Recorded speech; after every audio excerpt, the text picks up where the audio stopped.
దేవుడు మహాకృపను బట్టి మరోసారి ఉదయకాల సమయం ముందు వేకువజాము మన్నా ద్వారా మీ అందరినీ కలవడానికి ప్రభు కృప చూపిస్తున్నారు. ఈరోజు కూడా చక్కని వాగ్దానం దేవుడు మనకు అనుగ్రహించి ఉన్నారు. చిన్న ప్రార్థనతో ఈ వేకువజాము మన్నా కార్యక్రమాన్ని ప్రారంభించుకుందాం. పరిశుద్ధుడా, ప్రేమ కలిగిన తండ్రి, వేకువజాము మన్నా కార్యక్రమం ద్వారా ప్రతి ఉదయం ప్రజలను దర్శిస్తున్న విధానం బట్టి నీకు వందనాలు చెల్లిస్తున్నాం తండ్రి. ఆమేన్. అందరూ బాగున్నారు కాదు? మీరందరూ కూడా బాగున్నారని దేవుని బట్టి నమ్ముతూ ఉన్నాను. మీ అందరి కొరకు ఎల్లప్పుడూ ప్రార్థన కూడా చేస్తున్నాం. తప్పక ప్రభు మిమ్మల్ని మీ కుటుంబాలని దేవుడు తప్పక ఆశీర్వదించును. మరి ఆలస్యం చేయక దేవుడు వాగ్దానం ధ్యానం చేసుకుందాం. ద్వితీయోపదేశ కాండం 28వ అధ్యాయం 12వ వచనం చూస్తే, నీవు అనేక జనములకు అప్పిచ్చదవు కానీ అప్పు చేయవు.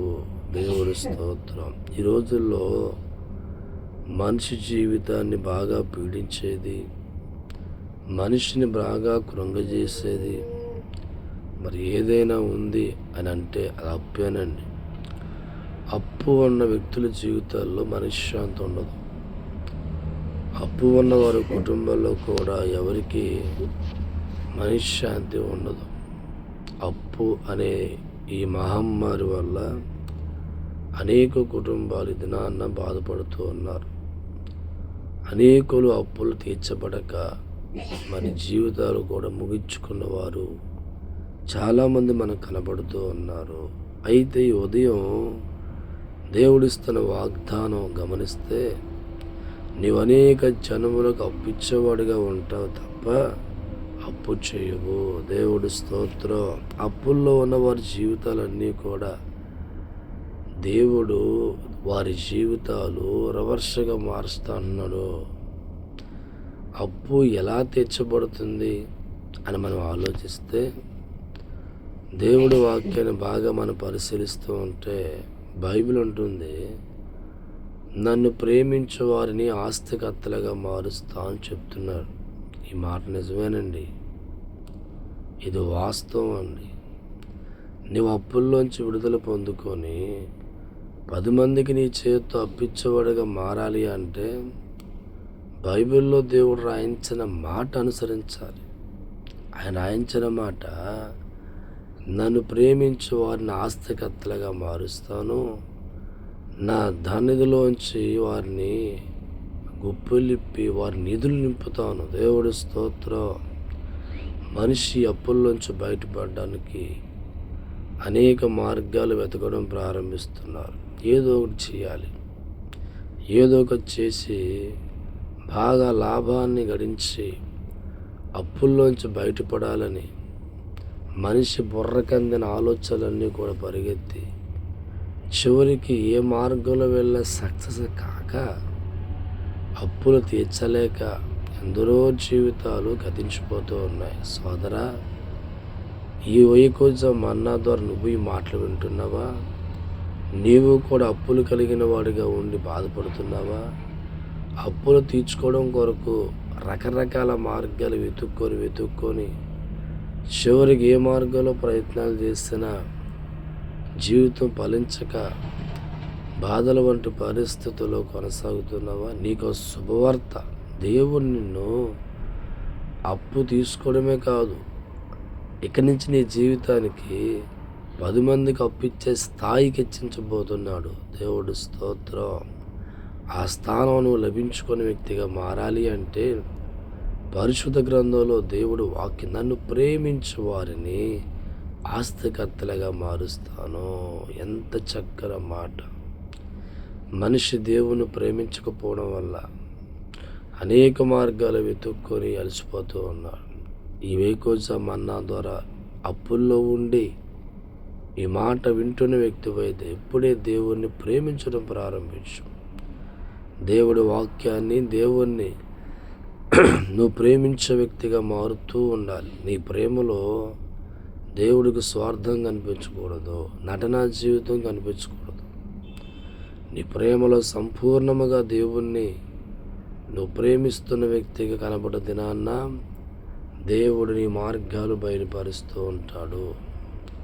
దేవుడు నీకు అప్పుల్లోంచి బయటపడే మార్గాలు, ఈ అప్పు వంటి మహమ్మారిగా ఉన్న ఇందులోంచి బయటపడే మార్గాలు దేవుడే బయలుపరుస్తారు. ఎందరో జీవితాలు దేవుడు పేదరికం ఉన్న వారిని గొప్పవారిగా మార్చాడు. మనం చూసినట్లయితే రూతు జీవితం చాలా పేదరికంలో ఉన్నప్పుడు అన్నిరాలుగా ఆమె జీవితం కొనసాగుతూ ఉంటే భర్తను కోల్పోయింది. తిండి లేక పరికి ఏరుకుంటే తప్ప గడవని పరిస్థితుల్లో ఆమె జీవితం దేవుడి వైపు తిరిగి యెహోవాను ప్రేమించడం ప్రారంభించినప్పుడు ఆమె రూతు జీవితాన్ని బోయజు భారీగా మార్చి ధనధాన్యాలతో నింపినట్లు కనబడుతూ ఉంది. యేసేపు బానిసగా దేశంలో వెళ్ళినప్పుడు సృష్టికర్తన దేవుని గాఢంగా ప్రేమించేవాడుగా బైబిల్ చెప్తుంది. అతని జీవితాన్ని ఆస్తికర్తగా దేవుడు మార్చారు. దావీదు దేవుణ్ణి గాఢంగా ప్రేమించే కేటగిరీలో ఉన్నాడు కనుక గొర్రెలు కాసుకున్న దావీదు జీవితాన్ని రాజుగా ధనవంతుడిగా మార్చాడు దేవుడు. అంటే వారి పేదరికం పోయింది. పేదరికం పోతేనే కదండి అప్పుల్లోంచి బయటపడే మార్గం కనబడుద్ది. నీ పేదరికాన్ని కూడా దేవుడు తొలగిస్తున్నాడు. నీ అప్పుల వంటి భారాన్ని, నీ పేదరికాన్ని దేవుడు తొలగించే చక్కని వాగ్దానానికి అనుగ్రహిస్తున్నాడు. సోదరా, ఎంతకాలం అప్పులు తీర్చలేక, అప్పులు తీరే మార్గం కనబడక, పేదరికాన్ని పోగొట్టుకోలేక దుఃఖ దినములతో గడిపే నీకు నా ప్రభు ఇస్తున్న వాగ్దానం, ఇక నుంచి నువ్వు అప్పు చేసేవాడిగా ఉండగా అనేక జనులకు అప్పిచ్చేవాడి స్థానంలో దేవుడు కూర్చోబెట్టబోతున్నాడు. నీ స్థితిని అంతా దేవుడు మార్చబోతున్నాడు. నీ పరిస్థితిని, నీ పేదరికాన్ని, అప్పుని దేవుడు తొలగించి ఆయన కృపచేత నువ్వు ప్రేమిస్తుండగా ఆయన్ని నీ స్థితి అంతా దేవుడు మార్చివేయబోతున్నాడు. ఎంత చక్కని వాగ్దానం. అప్పుకి నీ జీవితంలో ఉండదు, పేదరికం నీ జీవితంలో ఉండదు, ఆ దారిద్ర రేఖ కింద నీ జీవితం ఉండదు. దేవుడు ఇప్పుడే నిన్ను అప్పిచ్చే స్థాయికి దేవుడు తీసుకెళ్ళబోతున్నాడు. అప్పిచ్చే స్థాయికి నీ కుటుంబాన్ని ప్రభు తీసుకెళ్ళబోతున్నాడు. ఇంకెందుకు ఆలస్యం, నాతో పాటు కూడా మరి ఏకీభవించి ప్రార్థించండి. పరిశుద్ధుడా, ప్రేమ కలిగిన తండ్రి, ఈ దినాల్లో ఎంతోమంది అప్పుని మహమ్మారితో బాధపడుతూ తీర్చబడాల్సిన మార్గాలు కనబడక ఎందరో జీవితాలు కన్నీరుతో, వేదనతో ఉన్నాయి తండ్రి. ఇవే కొంచెం మన్నా ద్వారా అప్పిచ్చేవాడికి చేస్తానని మాట్లాడుతున్నావు తండ్రి. ఈ వాగ్దానం ప్రతి ఒక్కరికి అనుగ్రహించండి తండ్రి. వారి జీవితాల్లో ఉన్న ప్రతి అప్పును కూడా దూరపరచండి, ప్రతి ఆటంకాలు దూరపరచండి తండ్రి, అవరోధాలు దూరపరచండి తండ్రి.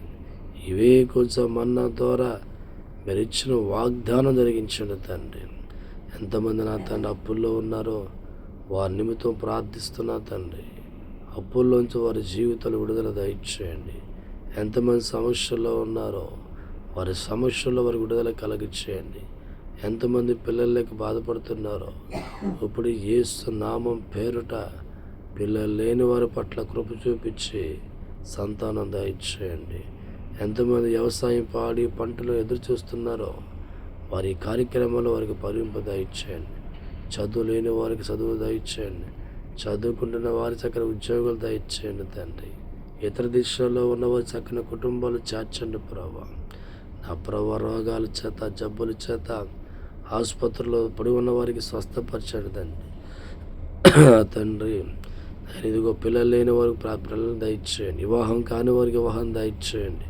స్థిరమైన నివాసం లేని వారికి తండ్రి చక్కని నివాసాల వారికి దయచేయండి ప్రభా. మనశ్శాంతి లేని వారికి, నెమ్మది లేని వారికి ప్రశాంత వాతావరణం దయచేయండి ప్రభా. ఈ రీతిగా నా తండ్రి మోటార్ ఫీల్డ్లో ఉన్న వారికి నీ కాపుదల ఉంచండి తండ్రి. అన్ని రంగాల్లో వారిని దీవించమని మరి యేసుక్రీస్తుని నడుచున్నాం తండ్రి. ప్రైజ్లా అందరూ బాగున్నారు కదూ. మరి దేవుడి మహాకృపను బట్టి వేకోజం అన్న కార్యక్రమం మిమ్మల్ని ఎంతగానో బలపడి నమ్ముతూ మీ కొరకు ఎల్లప్పుడూ ప్రార్థన చేస్తున్నాం. మా యొక్క YouTube channel YSJ prayer minister Abhishek తప్పక సబ్స్క్రైబ్ చేసుకోండి, షేర్ చేయండి. దేవుడు మిమ్మల్ని మీ కుటుంబాలు ఆశీర్వదించును గాక. God bless all of you.